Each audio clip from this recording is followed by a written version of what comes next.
Bonjour tout le monde et bienvenue sur la chaîne d'Easy City. Je m'appelle Anaïs, je suis française et j'habite actuellement à Dublin. Avant de commencer, je voulais vous souhaiter une très bonne année, qu'elle soit évidemment pleine de découvertes, de voyages et de réussites. Aujourd'hui, j'avais envie de vous parler de comment trouver un travail, un petit job à Dublin, sur place ou avant de partir.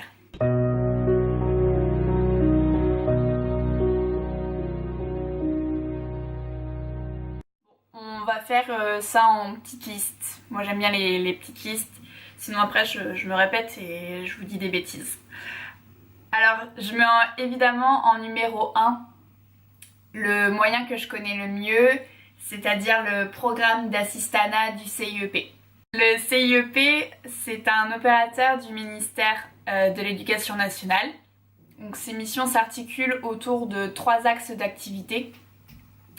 La coopération dans les domaines de l'éducation, l'appui à la diffusion de la langue française et la mobilité internationale des personnes au travers de différents programmes.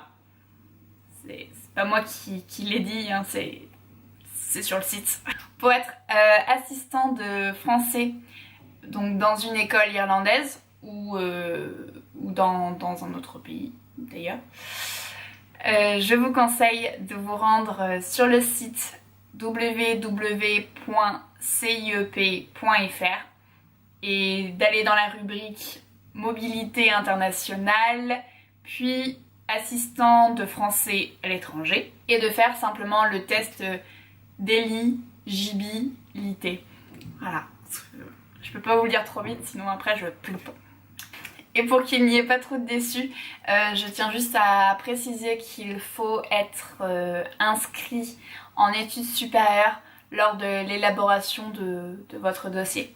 Et aussi aimer un minimum tout ce qui est enfant, ado, voilà. Le numéro 2, vous le connaissez tous, on ne le présente plus, c'est partir en tant que co-père. Alors brièvement pour ceux qui auraient encore des doutes sur ce que c'est, être au pair, c'est être une nounou à plein temps à l'étranger. Et en échange de vos services, vous êtes logé, nourri, blanchi et vous recevez une sorte d'argent de poche, une micro-part de votre salaire une fois par semaine ou par mois. Il y a beaucoup de témoignages d'au pair sur YouTube, des bons et des moins bons. Et par conséquent, il y a donc énormément de conseils pour entamer la procédure. Vous pouvez choisir l'option gratuite et trouver... le soleil est parti. Et trouver seule votre famille à l'étranger sur internet via des sites spécialisés. Ou si vous voulez, il existe des agences d'au pair payantes mais au prix variable. Le numéro 3, qui est peut-être un peu plus bateau mais qui est toujours d'actualité, c'est d'envoyer des candidatures spontanées. À Dublin, le secteur qui me semble recruter le plus d'étrangers, c'est la restauration rapide ou traditionnelle, la vente, les plateformes téléphoniques et tout ce qui est grosse entreprise du web. Mais si je vous parle de ce type de démarchage, c'est aussi et surtout pour vous informer qu'il y a des procédures pour travailler en Irlande. Vous devez avoir ce qu'ils appellent le PPS number et cela se fait sur rendez-vous.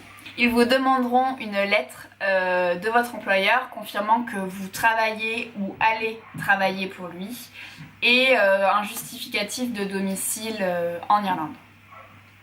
Aussi, selon le salaire que vous gagnerez, on vous demandera de vous déclarer aux autorités fiscales, et j'espère que j'emploie le bon terme, et de certainement vous ouvrir un compte bancaire dans le pays.